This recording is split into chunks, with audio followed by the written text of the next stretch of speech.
Saudi আরবের রিয়াদে চলমান ইসলামী solidarity গেমসে কুস্তিতে লড়ছে উজবেকিস্তান এবং আজারবাইজানের দুই কুস্তিগির।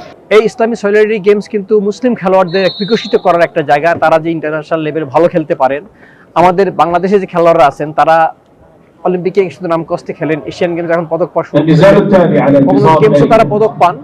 ইসলামী সলিডারিটি গেমসও বাংলাদেশে পদক আছে। বাংলাদেশের আগে স্বর্ণ জিতেছে, রৌপ্য জিতেছে। এবার বাংলাদেশ 1টি রৌপ্য, 5টি ব্রোঞ্জ জিতেছে, 1টি রৌপ্য এবং 4টি ব্রোঞ্জ জিতেছে। এটি বাংলাদেশের জন্য একটি গর্বের। তারা এই বড় আসরে খেলতে পারছে, 57টি দেশ এখানে খেলছেন।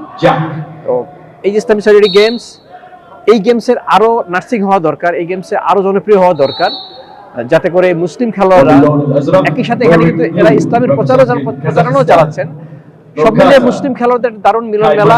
মুসলিম খেলোয়াড়দের জন্য, ইসলামী দেশগুলোর জন্য এই গেমসে বিশেষ গুরুত্ব আছে।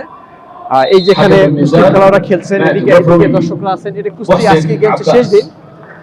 আমরা আশা করব ভবিষ্যতে এই গেমস আরো জনপ্রিয়তা পাবে। বাংলাদেশ সহ অন্য মুসলিম দেশগুলো এখানে পদক জয়ের জন্য আরো বেশি সিরিয়াস হবে, কারণ মর্যাদার দিক থেকে কমনওয়েলথ গেমস, এশিয়ান গেমস অলিম্পিকের চেয়ে কোনো অংশে কম নয়। এখানে 57টি মুসলিম দেশ খেলেন, এরাই কিন্তু অলিম্পিকে স্বর্ণ জিতেন, অলিম্পিকে রৌপ্য জিতেন।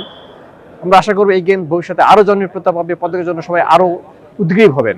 ট্র্যাকে কৃত্রিম ট্র্যাক, নর্মালি যে কোনো গেমসের লং জাম্প ইভেন্টই হয় স্টেডিয়ামের ভিতরে অ্যাথলেটিক্স ট্র্যাকের পাশে, যেখানে উদ্বোধনী অনুষ্ঠান, ক্লোজিং অনুষ্ঠান হয় সেখানে। কিন্তু ইসলামী সলিডারিটি গেমসে এবারের লং জাম্পের হয়েছে গত রাতে। এইখানে এই ট্র্যাকের উপরে, বোর্ডের উপরে ট্র্যাক বসানো আছে, 2টি ভবন আছে, 2টি ভবনের মাঝখানে রাস্তার উপরে এখানে লং জাম্প ইভেন্টটি হয়েছে। খেলোয়াড় এনজয় করেছেন। আসলে জাম্পিং পয়েন্ট এবং ল্যান্ডিং পয়েন্ট দুটো ভালো থাকলেই হলো, সেটি হয়েছে। যখন জাম্পাররা দৌড় দিয়ে আসতেন, দপদপ শব্দ হতো, তারপর তারা জাম্প করতে পেরেছেন, চেষ্টা করেছেন পদক জয়ের। এই যেখানে জাম্পিং পয়েন্ট, যেখানে খেলোয়াড় জাম্প করে পড়েছেন আর এদিক থেকে দৌড়ে আসতেন।